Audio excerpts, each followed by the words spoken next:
month of Muharram is obviously the first month of the Islamic calendar. People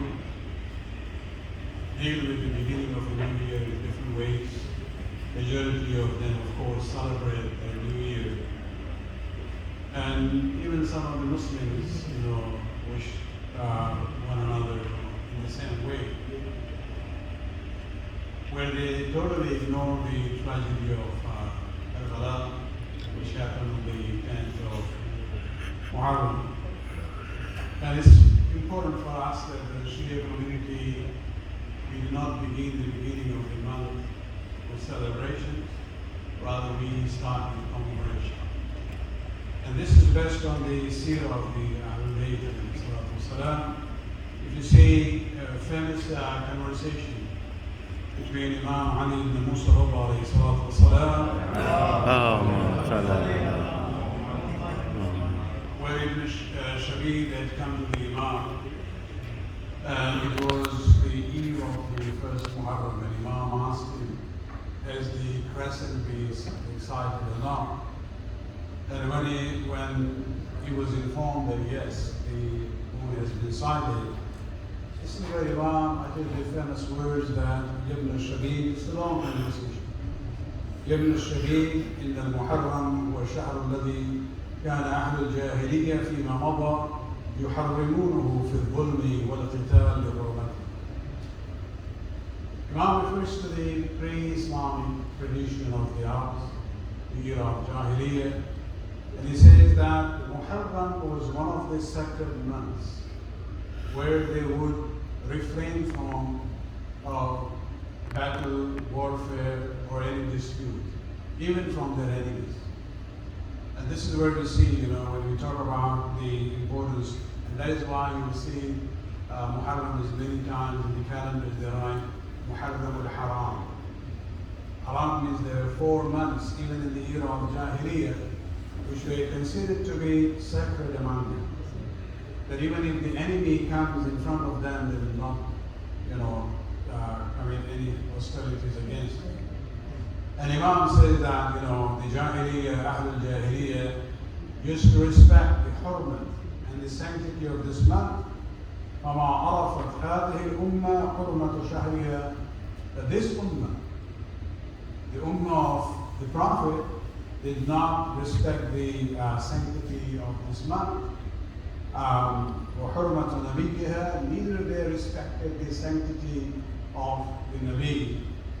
لقد قتلوا في هذا الشهر ذريته وسبوا نساءه وانتهبوا سقله. And during this month, these Muslims actually killed the descendants of the Prophet, took the women as captives and looted their belongings. وَلَا غَفَرَ اللَّهُ لَهُمْ ذَلِكَ أَبَدًا. Imam says that Allah subhanahu wa ta'ala will never ever forgive them. And this is the same conversation where we see that Imam when he talks about the importance of mourning the tragedy of Karbala, where he says, Ibn Shabib, إن كنت باكئا على شيء. Oh, Ibn Shabib, if you have to cry on any issue, فَبْكَى عَلَى Hussein, then cry on Hussein. Why? Because he was slaughtered like a sheep is slaughtered. This unwan of Zabih is very significant. You realize that we believe about 11 Imams, all of them passed away at Shahada, most of them through poisoning. Only in 2 cases we see their sword has been used. One in the case of Amir al-Mu'mineen. There also it was not an immediate issue, the poison in the sword which had an impact, and Imam passed away after 3 days, Amir al-Mu'mineen. But the only Imam who was actually killed by the process of zabh and slaughtering is SYED ibn Ali. And that is where Imam says, do not ever forget this tragedy, and you need to mourn that and remember that in that way. In this khutbah, I would like to very briefly kind of refresh your memory about the status of Hussein ibn Ali. In the first khutbah, the status of Hussein in this dunya. And I'm relying here on the Sunni sources. You have Ibn Majah's Sunan, Tirmidhi's Sunan, Ahmad bin Hanbal's Musnad. All of them have narrated a very famous hadith of the Prophet where the Prophet says, Husaynun minni wa ana min Husayn. That Husayn is from me and I am from Husayn. The first part of the sentence is very obvious. We know he's the grandfather and Husayn is the grandson. And that is, we're talking about the human relationship between Husayn and the Prophet. But the later part, when the Prophet says, wa ana min Husayn, has very, high level of added value. We are talking about a prophet, the grandfather was saying about his grandson that I am from him. So this is not a physical relationship we are talking about. This is where we come to realize that this is more on a spiritual, religious level that the prophet is describing Hussein alayhi salam.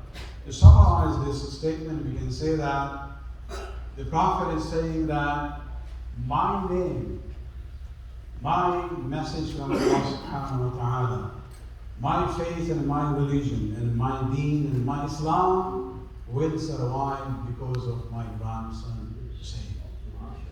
That is where he says, وَعَنَا مِنْ Hussein. Because if it wasn't for Hussein, my name would not be there. And this is where we come to realize that this is such a great honor that the Prophet has given to his grandson. We believe in that. We respect him. Many Muslims respect him. But I would like to share with you an angle to history here. I believe that even Yazid knew the importance of Hussein ibn Ali. And why I'm saying that? Muawiyah had actually planned the whole process of making sure that, his dynasty will continue. And during his last years, he actually had forcefully, by bribery, by coercion, he actually had asked the leaders of the Muslim world at the time to pledge allegiance to Yazid as the successor of Muawiyah. So this issue of, the rule of Yazid was not something which just happened like that.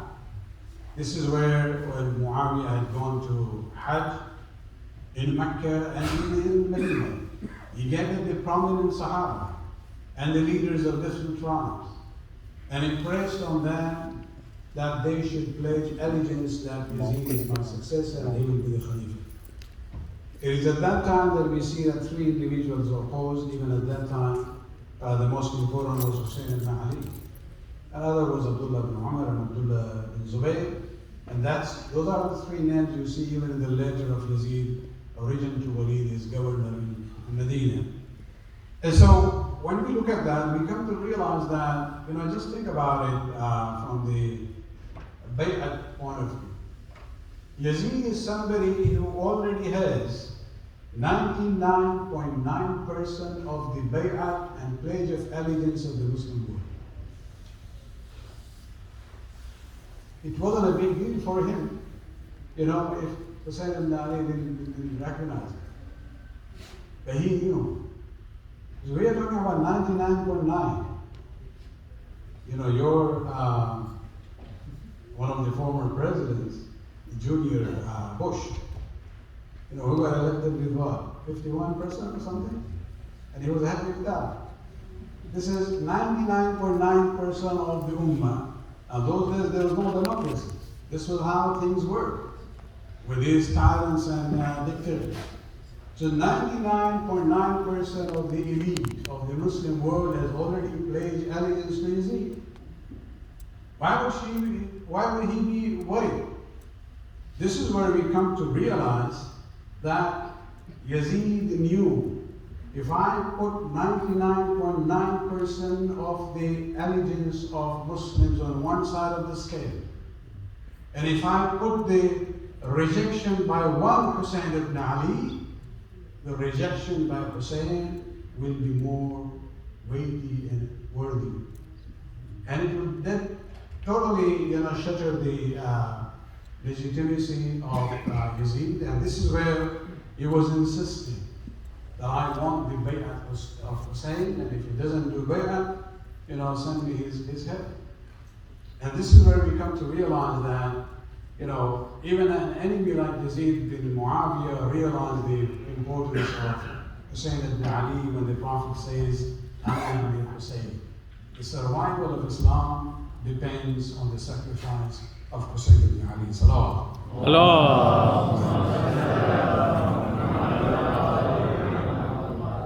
And this is where, I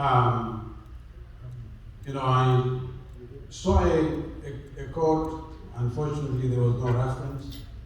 But if it is the quote which was attributed to MOLANA Maududi, a very interesting point he makes, if this is his statement. He says that the question that if all these Sahaba and the elite had pledged allegiance to Yazid, why did Hussein refuse to do it? He says this question is an invalid question. The question should be that if Hussein bin Ali refused to pledge allegiance, why did the Sahaba and the elite pledge allegiance to Yazid?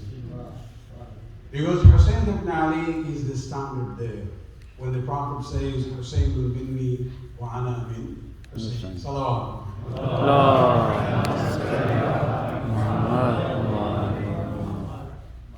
And so it's really sad and surprising to see that even we have some muftis among the Wahhabis who go ahead to say that, because the government of Yazid had already been established and recognized by the majority, Hussein ibn Ali was on the wrong side. And so there is a view among the extremist Wahhabis in that way, but we know that the truth of Hussein ibn Ali will shine all the time. Nobody can diminish the impact of Hussein ibn Ali in survival of the faith of Rasulullah sallallahu alaihi wasallam.